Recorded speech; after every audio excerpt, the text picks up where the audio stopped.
When it comes to God, atheists have a lot of questions about his existence or his nature, and today I will try to answer which I consider one of the most popular questions. One that is everywhere. The most popular question of the atheists: if God is all-powerful and all-loving, why does he allow so much suffering in this world? To think about it, this is a very good and very logical question. Why God is letting so much evil to exist in this world? Well, we need to understand that the world which we are living in currently is not the world which God created originally. Originally, God created a perfect place for humans to live. Adam and Eve, they were immortal, they were like God. They were one with nature and one with God. They had God literally with them all the time. Only thing God commanded them not to touch was the tree of knowledge and tree of life. Well, guess what? After intellectual discussion with the serpent, Adam and Eve decided that their decisions and actions were smarter than God's, and they decided to eat the fruit.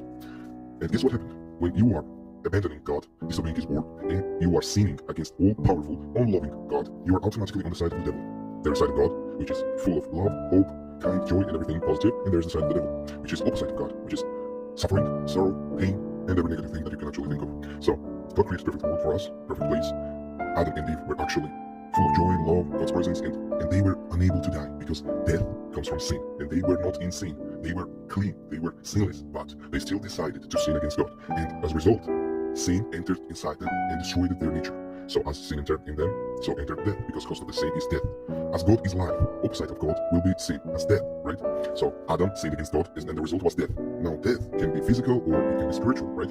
Originally, I believe that death meant separation from God, because when your physical body dies, your soul keeps on living, right? But what happens when your soul dies? That's the question. Now, in Genesis, it clearly says that God created man in his own image, in his own likeness, right?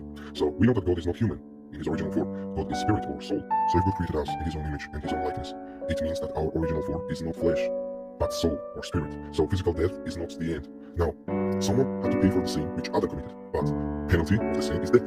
Now there's a penalty to pay for with death, but who's going to pay it? Is it going to be Adam? Well, if Adam's going to pay for his sin by death and eternal separation from God, then God would not be all loving, he would be all justice and fair. Now, if God just forgave Adam for his sin, then he would be all love, but there would be no justice. Now here is the brilliance. God entered our world in flesh as Jesus Christ and took every sin of the humanity on himself. Now, in this scenario, God is all loving because he is sacrificing himself in order to save humans from eternal death and separation, and he is also all justice because penalty of the sin is paid by himself.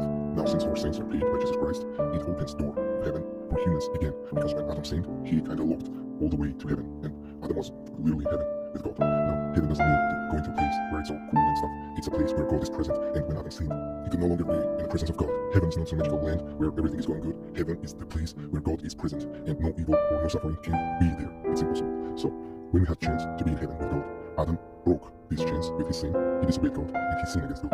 Now God gave a second chance, which opens doors of heaven for us. Jesus Christ created a bridge, and the only thing we need to do is to have faith in him.